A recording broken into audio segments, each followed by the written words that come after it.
Every evening at 6, I set out to cups and a chipped blue teapot I'd found at an estate sale in Vermont. That old teapot was the color of faded robin's eggs and always made me smile, reminding me of a summer before I ever met Michael. It was a ritual that belonged to us, me and Michael, in the little yellow house on Willow Lane, just outside of Boston. Maybe that's why I clung to it so tightly. That and the ginger cookies I made every week. I baked them by heart using my mother's recipe, though I could never quite get them as crisp as she did. Michael loved them even when I overbaked the bottoms. He would laugh and call them rustic, and I would pretend to be offended. But it always made me feel warm somehow to be teased by him. That Tuesday in April, I remember everything as if it's happening now. The rain started just after 4 o'clock. I'd been home from work for almost an hour, curled up with a mug of Earl Grey and a mystery novel, half listening for the sound of Michael's old Subaru turning into the driveway. By 5:30, I had started the cookies, the kitchen filling with the smell of ginger and cloves, the oven humming a steady tune.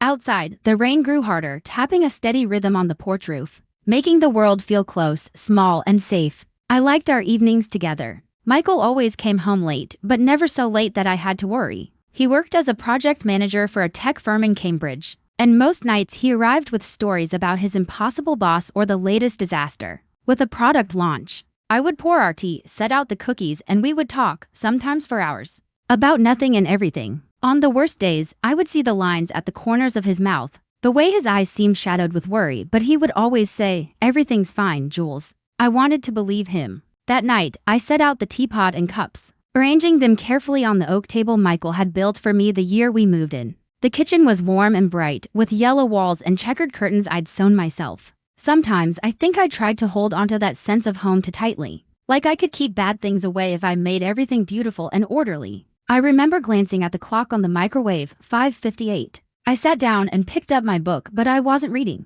By 6:10, I had checked my phone twice, scrolling through news headlines and messages. Nothing important. Michael's last text was from 2 hours before, running late. Don't wait for dinner, that was normal enough. He never liked me to fuss. But as the minutes ticked past, the rain kept falling and the sky darkened. I got up to stir the soup I had on the stove, then found myself at the window looking out at the street. Willow Lane is a quiet place, lined with old maples and neat houses with front porches. The streetlights flickered on, yellow and soft in the mist. I must have checked the driveway half a dozen times, pretending to wipe the counter or straighten a dish towel. At 6:17, I realized my hands were shaking. I told myself I was being silly, that traffic in Boston was always terrible, and the rain would make it worse. Still, something felt wrong. I tried to distract myself by putting away the clean dishes, wiping the crumbs off the counter, and lighting a candle on the table. But every noise seemed too loud, every shadow too deep. When my phone rang, I was halfway up the stairs, thinking I might run a bath and try to relax. The sound made me jump. I glanced at the screen, expecting to see Michael's name, maybe an apology for being even later than he planned. Instead, it was an unfamiliar number, the kind that usually means a telemarketer or a doctor's office. I almost didn't answer, but something made me pick up. "Is this Julia Morgan?" the voice said, a man's voice, steady but strangely flat. "Yes, this is Julia," I answered, my heart suddenly racing. "This is Officer Tyler with the Quincy Police Department. Are you the spouse of Michael Harris?" I think, even then, a part of me already knew.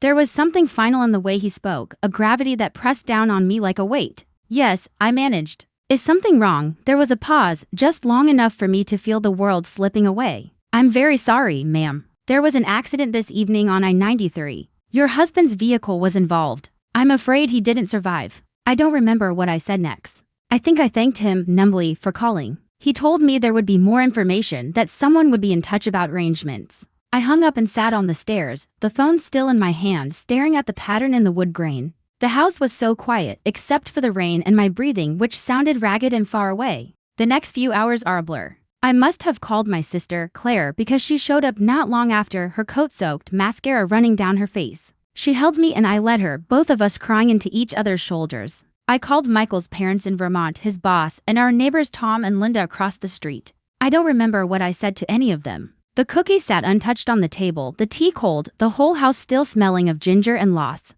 For the next 2 days, everything happened in slow motion. The funeral home called and asked about arrangements. I agreed to whatever they suggested, barely listening. I found Michael's navy suit and ironed his favorite tie, the one with tiny sailboats, even though I knew he wouldn't care anymore. Claire handled most of the calls, organizing meals, answering questions I couldn't bear to hear. Our parents arrived, somber and exhausted, faces pale and puffy from crying. I spent most of those days in a haze, drifting from room to room, picking up Michael's things, his watch, his wallet, the blue mug he always used for coffee, and putting them back again. I slept with his sweater pressed to my face, hoping for the scent of him, but it was already fading. At night, I woke up reaching for him, only to remember over and over that he was gone. The day of the funeral dawned gray and cold. I wore a navy dress I hated, borrowed from Claire because I hadn't shopped in months and nothing of my size fit right. My mother fussed over my hair, pinning it back with trembling hands. Michael's parents sat quietly at the kitchen table, holding hands. I watched them and felt a wave of guilt so strong it nearly knocked me over.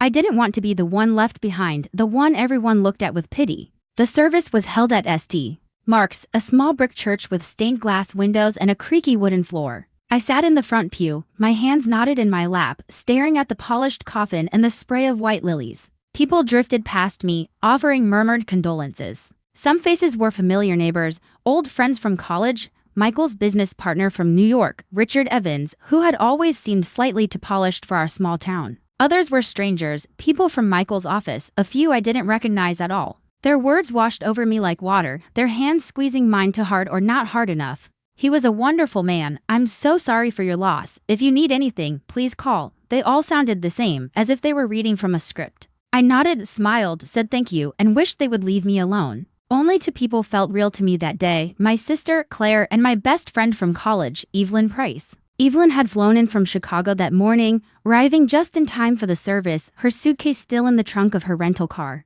She found me in the back of the church and wrapped her arms around me. So tightly I could finally breathe. "I'm here," she whispered, and I believed her. Evelyn had always been steady. The kind of friend who remembered your birthday and sent you articles about things you liked. Who knew when you needed company and when you needed space. After the service, we gathered at the house. People filled every room, talking quietly, eating the casseroles and sandwiches that seemed to multiply on the kitchen counter. I drifted among them, refilling drinks, smiling when I was supposed to, but feeling like a ghost in my own home. Michael's parents sat in the living room, surrounded by old friends. Richard Evans stood by the window, deep in conversation with a tall woman I didn't recognize. The rain had stopped, but the air felt heavy, as if the whole world was holding its breath.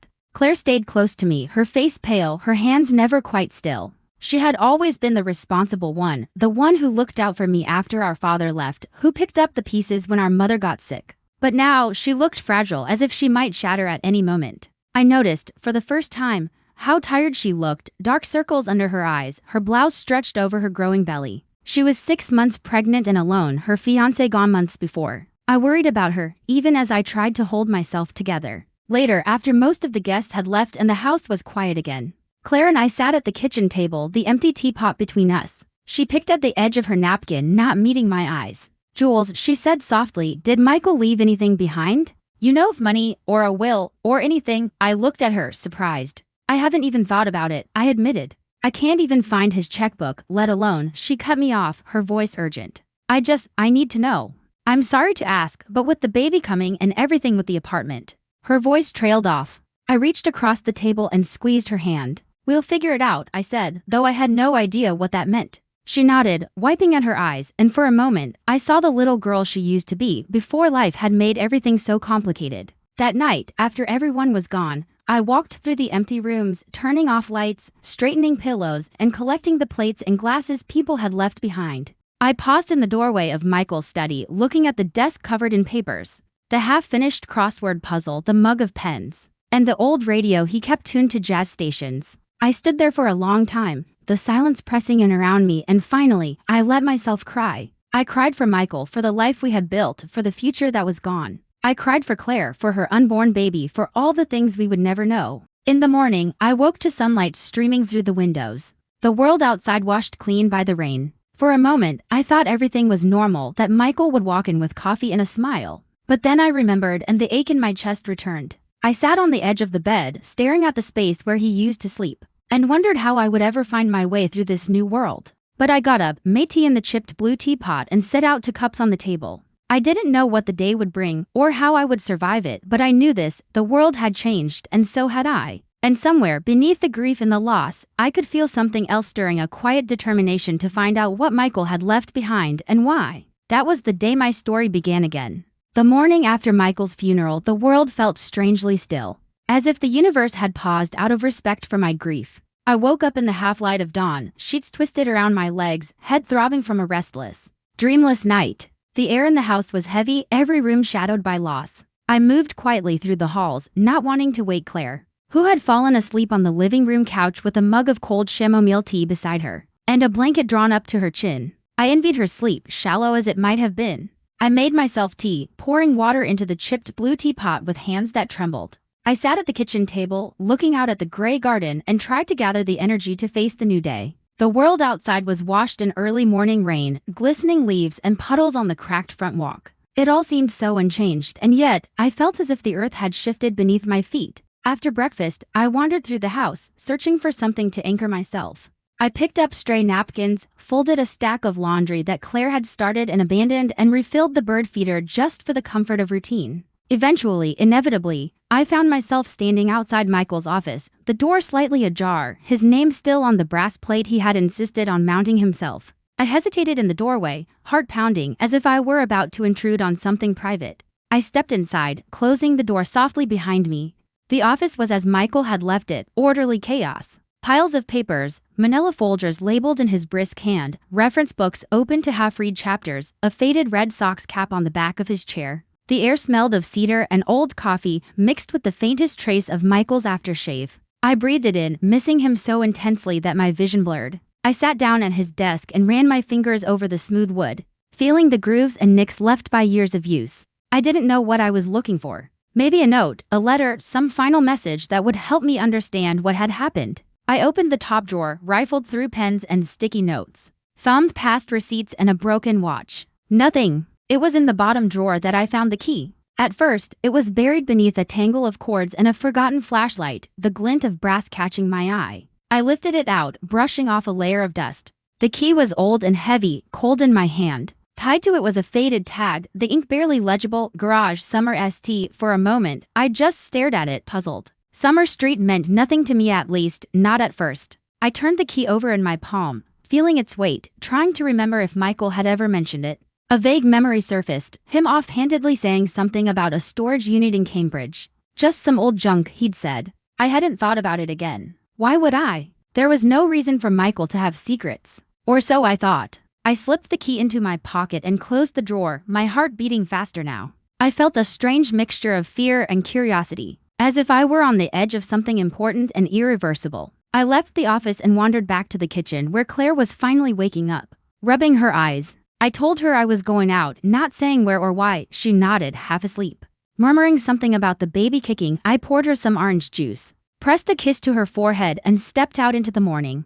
I called Evelyn as soon as I was in the car. She picked up on the second ring, voice clear and steady as always. "Jules, are you okay? I found something," I said, my voice low. "A key. Michael had a garage or a storage unit on Summer Street. I think I need to see what's there." There was a pause, and I could almost hear her thinking, her lawyer's mind already whirring through possibilities. "Do you want me to come with you?" "Yes," I said, surprised by how much I meant it. "I don't want to do this alone." "I'll be there in 15, she promised. We met at the Dunkin' Donuts near Harvard Square, the air outside brisk and damp. Evelyn hugged me tightly, her coat smelling of lavender and coffee. We sat in her car, the heater blowing warm air, and I showed her the key. She turned it over, studying the tag. "Summer Street," she mused. "There are some old garages and warehouses down there. Some of them go back decades. Do you think Michael was hiding something?" "I don't know," I admitted, suddenly unsure. "He never talked about it. But why else would he keep a key hidden away?" Evelyn gave me a long, searching look, then squeezed my hand.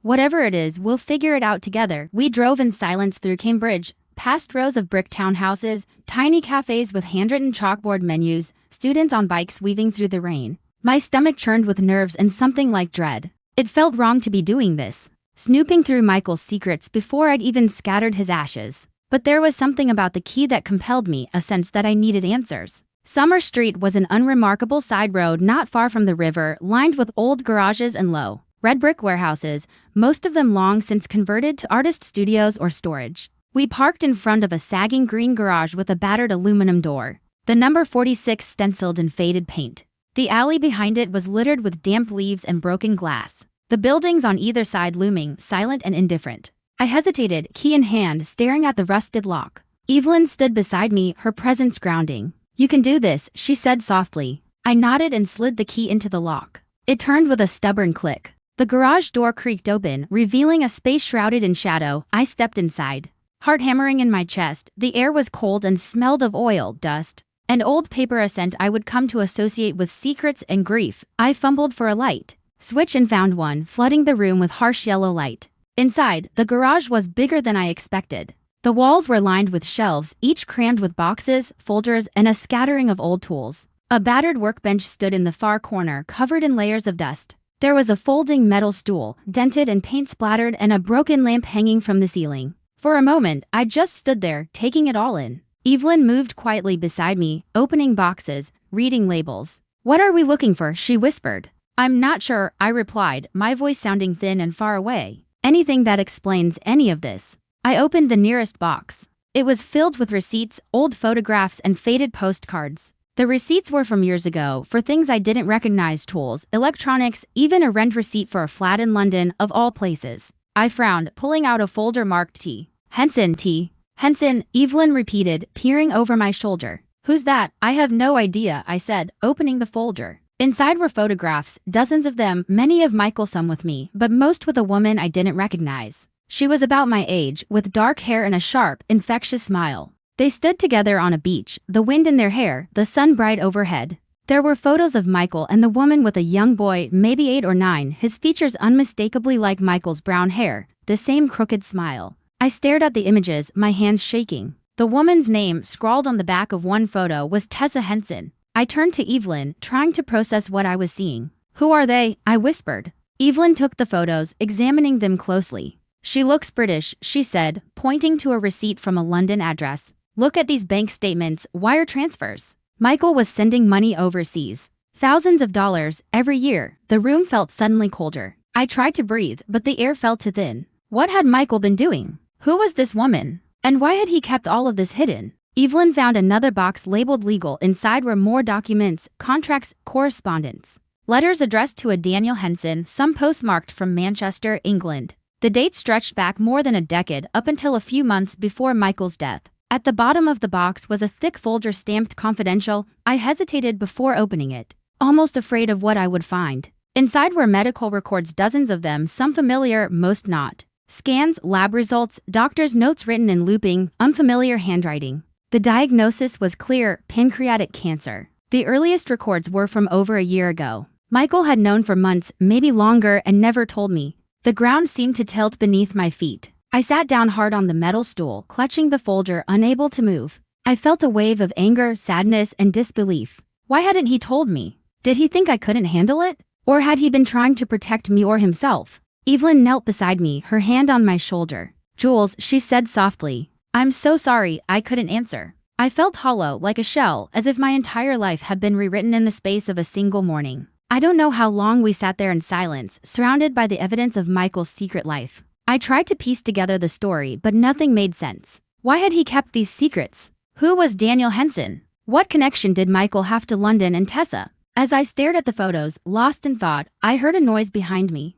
The sound of footsteps on gravel, then a hesitant cough. I looked up, heart leaping into my throat. A young man stood in the doorway, framed by the gray light outside. He was tall and thin, with brown hair falling into his eyes and a nervous, wary look on his face. He looked to be about 20, maybe a bit younger. He glanced at me, then at Evelyn, then back at the boxes. There was something familiar about him, a resemblance that sent a jolt of recognition through me. He spoke, his voice quiet and careful. "You're Julia," I nodded, unable to find my voice. He looked down at his feet, hands stuffed in the pockets of his worn jeans. "I'm Daniel," he said. He was my dad. The silence that followed was thick and complicated. For a long moment, none of us spoke. Evelyn stood slowly, moving to my side, her eyes wide with shock. Daniel stepped into the garage, glancing around as if seeing it for the first time. "I saw you come in," he said. "I've been waiting. I wasn't sure I should. But I have questions, too." I opened my mouth, but nothing came out. My heart thudded painfully in my chest. In that instant, the truth began to unfold, not in the way I expected, not with the answers I wanted, but with the beginnings of a story I never could have imagined.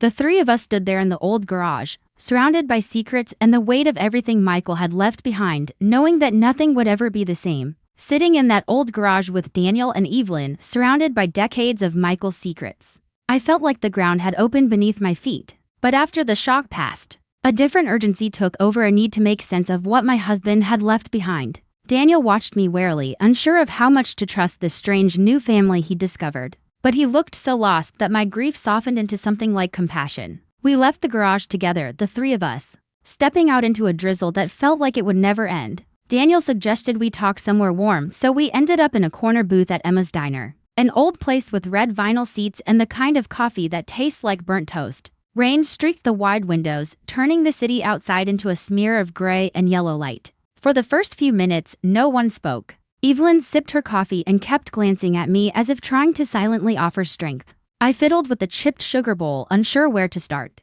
Daniel broke the silence first, his voice so tentative it made my heart ache. I don't know what my mother told Michael about you. She didn't say much after they split up. But when she got sick, he looked away, his jaw clenching. After she died, I found letters from him. He sent money every month, sometimes more. But he stopped visiting. I thought maybe he was afraid of something or someone. Maybe you. I tried to steady my voice. I didn't know you existed until today. I wish Michael had told me. I wish he had trusted me enough to be honest. Daniel managed a small, sad smile. I think he was trying to protect us both. Or maybe just himself. Evelyn leaned in, her tone gentle but probing. Do you know anything about Blackstone Holdings? Or why did Michael have a separate life here? Daniel shook his head. I only found out about the garage last week. I'd come looking for him, but I was too late. All I have are these. He reached into his coat and pulled out a small velvet pouch. Inside was a silver necklace, a locket, oval and simple, with faint scratches on the back. I took it, my hands shaking, and turned it over.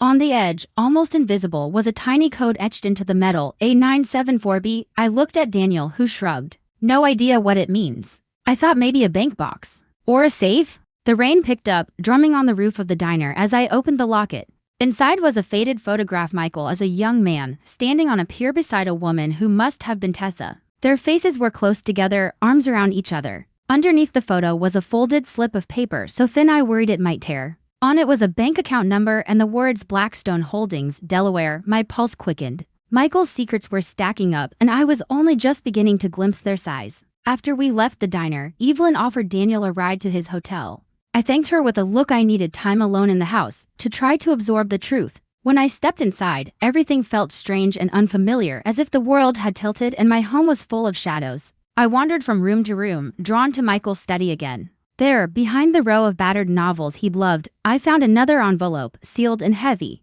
My heart pounded as I broke the wax seal. Inside was a handwritten letter, the edges crisp, the ink Michael's unmistakable scrawl. It was dated 3 weeks before he died. My dearest Julia, if you're reading this, I am gone, and I have failed you most importantly by keeping secrets I should have shared. But I thought wrongly, maybe that if I kept them, I could keep you safe. If you found Daniel, then you already know something of my past. I ask you to help him if you can. You'll find paperwork in the garage that leads to a Delaware company called Blackstone Holdings. Inside, you'll find money and answers. But be careful, Julia. Some people want more than I could ever give. I wept as I read the letter, the weight of Michael's regret heavy in every word. I wanted to scream at him for his lies, for how he'd made me part of a story I hadn't chosen. Instead, I pressed the letter to my chest and sobbed until I was empty. That evening, Daniel returned to the house, his posture tense but his eyes more open than before. Evelyn came too, her energy both calming and forceful. Together, we spread Michael's documents on the dining room table, bank statements, property deeds, old photographs, and the locket. Piece by piece, we tried to map out what had happened. Evelyn, ever the investigator, took charge. Let's start with the company. Blackstone Holdings, registered in Delaware. That's common for shell companies. Delaware law is loose. But the account number matches this slip from the locket. She looked at me. We need to find out who controls it now. As she dug into the paperwork, I found another folder tucked inside a box labeled personal. This one contained an unsigned letter, typed in cold. You know what we want. You know what's at stake. If you don't comply, your family won't be safe. There was no signature, no return address, only a smudge where a fingerprint might have been. I showed it to Evelyn, whose eyes narrowed. Blackmail, she said flatly. Someone was threatening Michael. I stared at the letter, my mind racing. Was this about money? About Daniel? Or something darker? The feeling of being watched, of danger lurking just outside the door, pressed in on me. It was nearly midnight when Daniel left for his hotel. Evelyn offered to stay, but I insisted she go home. I needed the silence, needed to grieve and rage and try to breathe. I wandered the empty house, haunted by Michael's presence and absence. Every room whispered his name. That night, as I switched off the lights and checked locks, Claire found me in the hallway, her face pale and drawn. She leaned against the wall, arms folded, lips trembling. I knew she hadn't been sleeping. I'd heard her pacing every night since Michael's death. She looked at me with a kind of desperation I'd never seen before. "Jules, I need to talk to you," I sighed, too tired for another round of comforting. "What is it, Claire?" She hesitated, biting her lip, then blurted out, "I need money. I can't do this alone. The rent, the baby, I can't keep up." I reached for her hand, but she pulled away. "That's not all," she whispered. I saw Michael in New York. Before he died. A few times. My heart dropped. Why? Claire stared at the floor. "He said he wanted to help. He gave me money, told me not to tell you. But there was more. I think the baby might be his." The hallway spun. For a moment, I couldn't breathe. My sister with my husband? I wanted to scream, to cry, to throw something. But I just stood there, cold and numb. Claire tried to take my hand, but I pulled away. "Why are you telling me this now?" She started to cry, wiping her eyes furiously. I thought you deserved to know." "I'm sorry, Jules.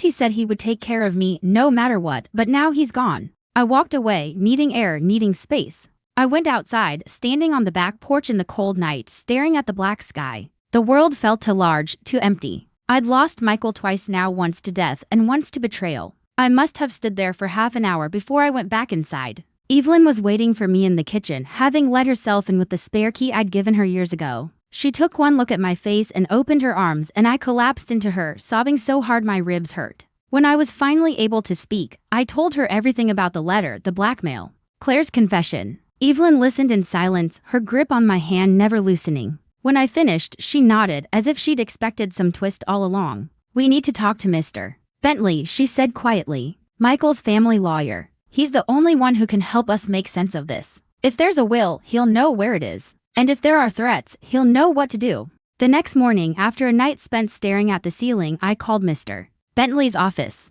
His secretary answered briskly and professionally and promised he'd be at the house by noon. I spent the morning pacing, cleaning, and trying to keep busy. Claire hid in her room, Daniel texted to say he was doing research, and Evelyn showed up with 2 lattes and a determined glint in her eye. Murdoch Bentley arrived right on time, a tall, spare man with a careful, lined face. He wore a charcoal suit and carried a battered leather briefcase. His manner was calm, almost grave, as he sat down at the dining table, unfolded a legal pad, and regarded me over his reading glasses. "Julia," he said, "Michael left instructions that I was to meet with you in person after his passing and only after you contacted me. He left several documents and something else. A video message." My hands shook as he set a USB drive on the table along with a thick envelope. "First, the will. It's updated. You are the primary beneficiary as expected. But he also created a trust for Daniel Henson, and he glanced at his notes, for any unborn child who might have a claim. There is nothing left to your sister Claire except a small sum as a gesture. He wanted to be clear, if there was any attempt to contest the will, there would be legal repercussions." I swallowed hard, emotions crashing over me. Daniel was protected, as was Claire's child, but Claire herself, after what she had done, would get nothing more. "Why?" I whispered. Bentley looked at me, his gaze steady. "Michael wanted to protect those who could not protect themselves. He told me off the record that he had been blackmailed, threatened by former business partners connected to Blackstone Holdings. The envelope contains names, addresses, and evidence he wanted you to have. Use it if you ever feel in danger." Evelyn squeezed my hand. I opened the envelope and found a stack of documents, bank transfers, photocopies of passports, and a list of names with brief, coded descriptions. There was a note from Michael: "These people will try to take what's yours. Show this to the authorities if you must. Protect Daniel and the baby. I'm sorry for all the pain."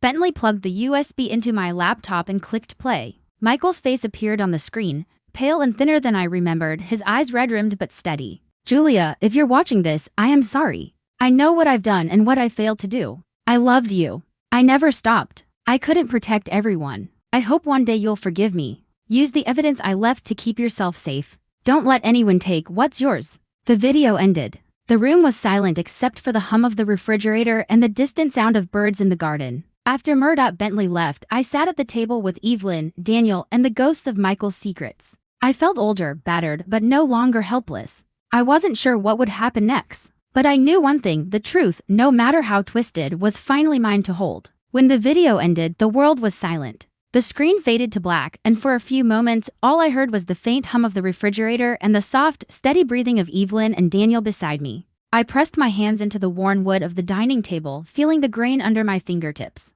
and tried to steady myself against the weight of everything Michael had just confessed. I thought I would be angry, or maybe shattered. Instead, I felt a strange, bittersweet calm, as if grief had burned away everything except the kernel of truth he left behind. In the video, Michael looked so different, older, yes, but also smaller, diminished. His face was thin and shadowed, the lines around his eyes deeper than I remembered. He wore the navy sweater I'd wear upon for him one winter, the one with sleeves that were always a little too long. There was no background music, no grand speech, just Michael looking straight into the camera, speaking in that quiet, deliberate way he always had when he was trying to be honest. He told me everything, or as much as he thought I could bear, his life before me. How he met Tessa Henson in London during a consulting stint. How Daniel was born just as their relationship was falling apart. How guilt, shame, and fear kept him from telling me when we first met. He admitted he'd tried to do right by Daniel, sending money, staying in touch, until Tessa got sick and he felt he had to hide more. And then the business risks, the shell companies, the untraceable wire transfers,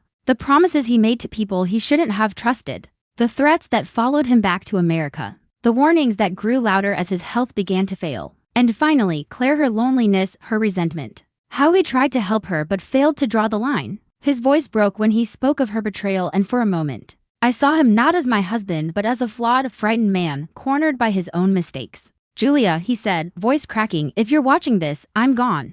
I want you to know I loved you. If I could have changed anything, I would have told you everything from the start. But I didn't know how. Protect yourself. Protect Daniel. Don't waste your life seeking revenge. There's too much beauty left for that." I wept quietly as I listened to his words. I let the pain run through me, let the shame and betrayal burn away in the cold light of morning. Then, when there was nothing left to feel, I let Evelyn take my hand. She squeezed it, fierce and steady. Daniel sat beside me, silent and thoughtful, the silver necklace in his hands. In that moment, we were all bound together, not by blood or love or trust, but by truth. The days that followed were a blur of action. Evelyn, always practical, shifted from comfort to strategy. We went through the files again, building a timeline, cross-referencing the evidence Michael left behind. The coded necklace, the slip of paper from the locket, the Blackstone Holdings documents, and the blackmail letter formed a map, a path through the labyrinth Michael had left us. With Daniel at my side and Evelyn leading the way, we reached out to Blackstone's lawyers. The firm was headquartered in a glass tower in downtown Boston with polished floors and a marble lobby. When we walked into the conference room, I felt the old anxiety rise inside me, the feeling of being outnumbered, unprepared, over my head. But Daniel squeezed my shoulder, Evelyn nodded, and I remembered Michael's words, "Protect yourself. Protect Daniel." The lawyers were polite, brisk, and cautious. I presented the documents Michael had left, bank records, wire transfers, emails, and the video testimony. I told them, in plain language, that we knew about the shell companies, the threats, the attempt to siphon funds through shadowy business partners. I didn't threaten them, didn't raise my voice. I just told the truth. To my surprise, the lawyers settled almost immediately. It was clear that Blackstone wanted to put this entire matter behind them quietly, without any publicity or lawsuits. Within 2 weeks, Daniel and I received a sizable settlement, far more than I'd expected, in clean, traceable dollars. The money wasn't a windfall or a victory, it was closure or something like it. For a story I'd never asked to be part of. Claire, for her part, fought bitterly to claim more than the small sum Michael had left her in the will. She called me, texted me, even showed up at the house one afternoon, her eyes wild and desperate. She accused me of stealing her future, of betraying her. For a while, I tried to reason with her, to remind her that Michael had done what he thought was right to protect her baby, if not her. But eventually, I realized there was nothing left to say. She had made her choices, so had I. The day the house on Willow Lane sold, I stood alone in the kitchen, letting my hand rest for the last time on the worn wooden counter where I'd made so many breakfasts, so many cups of tea. I walked from room to room, saying goodbye not just to the house but to the woman I had been inside it with. Every corner held memories, some sweet, some bitter, all of them precious. I packed up my books, my mother's teapot, Michael's old Red Sox cap, and the letters I couldn't throw away. Everything else I left behind. The house sold for $350,000, just above the asking price. I wired Claire her share, exactly what she was owed, no more, no less. I wished her well, hoping she would find some peace, for her sake and the sake of her unborn child. She never replied. The silence was its kind of closure. Daniel, for his part, chose to stay in Boston for a while. He found an apartment near Harvard Square, took a job at a nonprofit, and started using his middle name, Thomas, as a way of carving out a new identity. Before I left, I gave him the silver necklace with the code and told him the story of how Michael had kept it hidden all those years. He hugged me long and hard and thanked me for seeing him, not as a mistake, but as a person. I watched him walk away, feeling the strange mixture of pride and sorrow that comes from letting go. Evelyn was the one who suggested Portland. "It's small but lively," she said one morning as we sipped coffee in the empty living room, the movers already gone. "You always said you loved the sea. There are bookstores, art galleries, good coffee, and fresh air. And best of all, it's not Boston." She smiled, and for the first time in weeks, I found myself smiling back. We rented a little gray house on Munjoy Hill, just a few blocks from the water. The first night, I sat on the back steps, listening to the distant sound of waves, breathing in the salt air. The sky was wide and blue, streaked with the faintest blush of sunset. I felt lighter than I had in months. I poured 2 cups of tea and brought them outside, one for me and one for Evelyn. We toasted to new beginnings, to friendship, to survival. Settling into Portland wasn't easy at first. The habits of grief are stubborn, and I kept waiting for Michael's ghost to appear in the corner of every room. Sometimes I woke up in the middle of the night, certain that the phone would ring and it would all begin again. But slowly, the nightmares faded.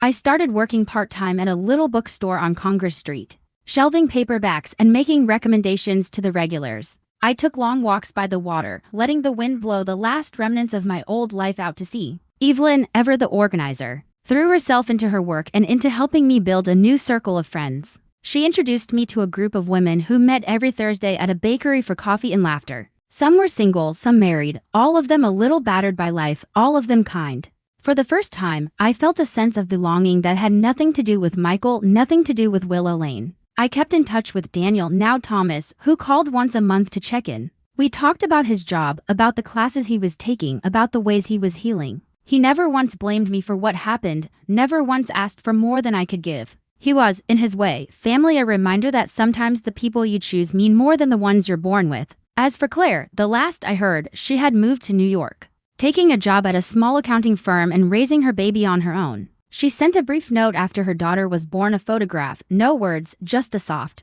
round face with bright blue eyes. I put the picture on my new fridge, a reminder of all the lives that grew out of our shared heartbreak. Sometimes, when I'm walking by the harbor at sunset, I think about Michael. I remember the early days, the way he made me laugh, the way we built a life from nothing. I remember the lies, too, and the pain. But I don't let them define me. The past is a country I can never return to, but I carry its lessons with me. I learned how to survive, how to forgive, and most of all, how to begin again. I no longer let the house on Willow Lane or the echo of Michael's voice shape who I am. My life is my own now. I read, I bake, I walk by the water. I write letters to myself, reminding myself that I am strong, that I am enough. Sometimes Evelyn teases me about starting over in my 40s, but I tell her it's the best time, old enough to know better, young enough to want more. This is not the life I planned, but it's the one I built from truth. I am not the sum of Michael's secrets, or Claire's betrayals, or Daniel's pain. I am simply Julia, daughter, sister, friend, survivor, and, finally, the author of my own story. As the sun sets over the water and the world grows quiet, I breathe deeply and let myself believe that happiness is not something I lost,